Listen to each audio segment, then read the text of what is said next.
Hello, I'm Elizabeth Bennett, And I'm Jane Bennett. and welcome back to the Spilling the Tea podcast.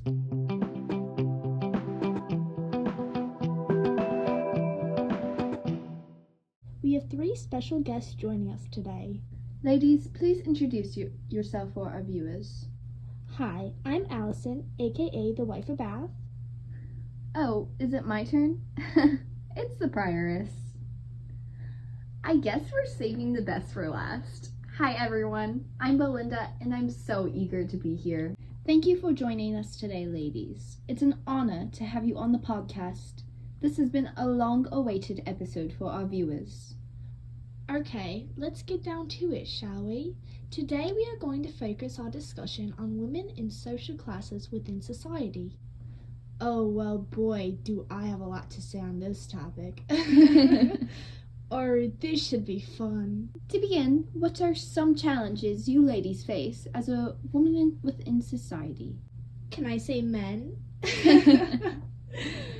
Can I say Jesus? Oh, that's not. Oh dear, upon my Isn't word. that your job? I'm just jesting. Anyways, I would have to agree with Allison. Men do cause a great deal of my troubles. I sense there's a story here. Could it perhaps do with your short hair? Oh, don't even get me started. There was the most insane man who's obsessed with me. I mean, I thought I was going to have to file a restraining order against him. Worst of all, he destroyed all of my beautiful hair. My most precious lock. Oh, it's all right, dear. There. Are you alright? Oh, yes, pardon me. I was just so touched by her story. She is so strong. Oh, I was asking Belinda. Yes, thank you. Wow, it sounds like you ladies need a lesson in controlling men. I've managed to drag 5 men down the aisle. Listen closely, ladies. It's all in finding a man who's old with a large credit card. Oh, Elizabeth knows a lot about that. Anyways, thank you for that most instructive insight, Allison. To expound on that, how do you feel about the pressures of marriage? I never had much trouble in that department. Men just seem to find me naturally, so I don't really have much to say on this topic. I have to chime in just to say I relate a bit to your statement. My mother always viewed me as the prettiest daughter, so she thought I wouldn't have trouble finding a man. I faced similar pressures from mother too. Like, my only value as a daughter was if I was married. Why'd you reject Collins then, if you were so desperate to marry? I heard your mother wasn't too proud of that. Well, I heard your mother. Whoa. Let's just move on to the next question. What other pressures, besides family, do you ladies experience in your everyday life? I definitely feel pressure when dealing with my appearance. Not just necessarily how I look, but like how I behave or present myself, especially with my hair. Rich people, like myself, cause so much drama over little imperfections. They act as if I couldn't humble them in a minute. Try me. Oh, you little small-mouthed, big forehead, wannabe nun. I like what Belinda mentioned about social class and how it's structured.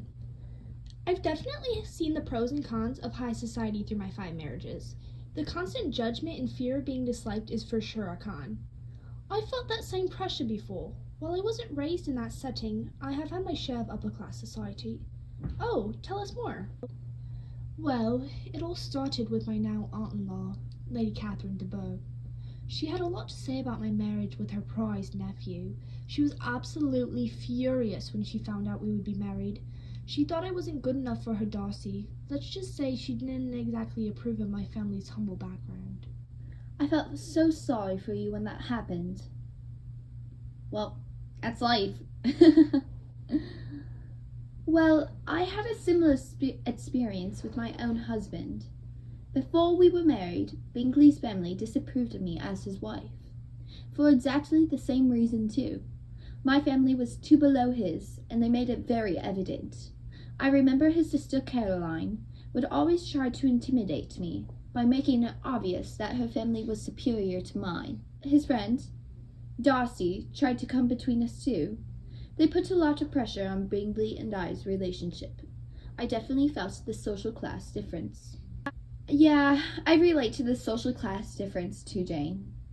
Although often, with my social graces, people often expect I am of noble class. I am, alas, just too humble and devoted of a soul to abandon the fundamentals of my religion. Some practically say I'm even of the same level of faith as God himself. Sure you are.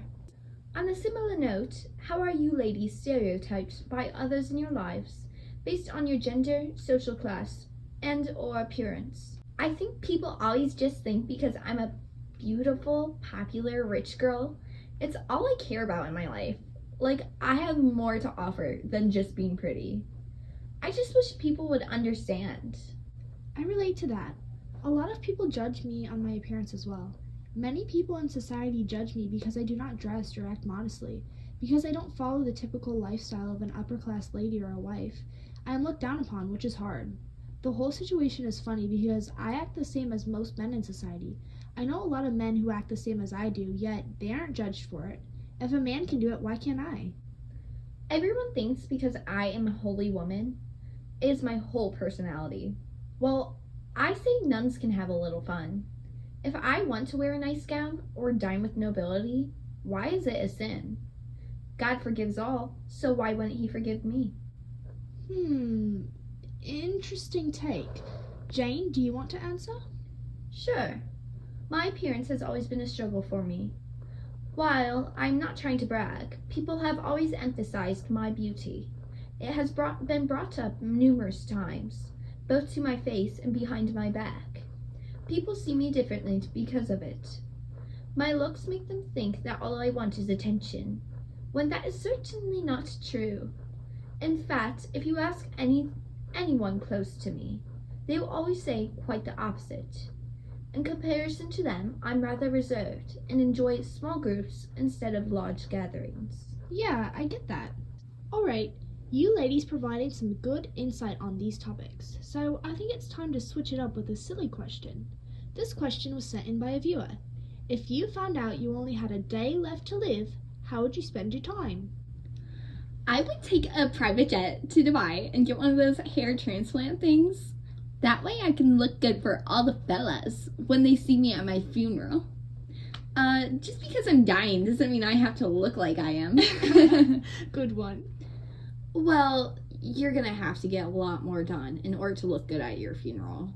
God knows you need it. And I know he knows because I talk to him on a daily basis. We're tight. Anyways, I would spend that time praying to God. Of course, in my most expensive clothes and jewelry. I need to pray with the riches, so God knows I really love him that much. You were probably praying you would make it to heaven. Knowing me, I want to spend that time with one of my husbands, whichever number I'm on at that point. Well, do our hosts have an answer for this question?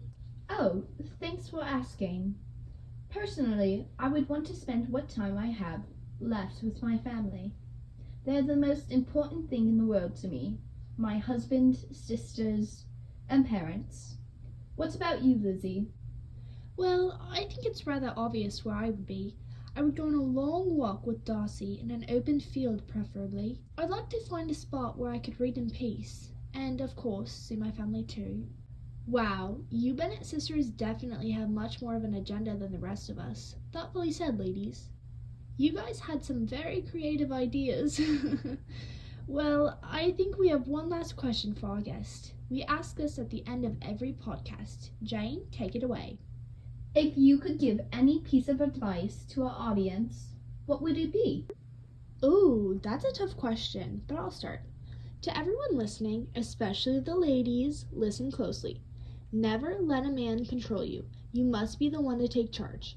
I have had too many experiences in my life to have finally learned this lesson myself. Don't make the same mistakes I have. What a wonderful piece of advice, Allison. I completely agree. That is a top tier answer. I'll try my best to compete with that.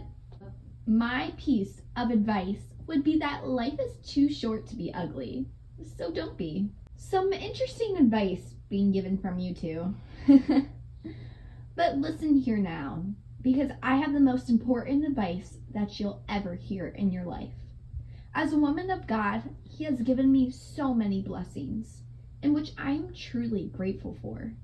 He has given me the opportunity and the sacrifice to be placed on the same earth as gold necklaces, diamond earrings, and silk scarves. He turned me into the most beautiful, kind-hearted, generous, caring, thoughtful, intelligent, hilarious, perfect woman in the world. Yet, despite being so perfect, I still maintain my modest and virtuous personality. I owe it all to Him. So to everyone listening, make sure to prioritize God in your life, just like I have, and always stay humble. Prioress out, mic drop. Wow, what a way to end our podcast. You heard it here, folks. Mic drop. We would like to thank all of our guests once again for joining us on the podcast. It has been a pleasure hearing from all of you. This will certainly be an episode we will never forget. Once again, I'm Elizabeth. And I'm Jane. And thanks for listening to the Spilling the Tea podcast. See you next time. Peace.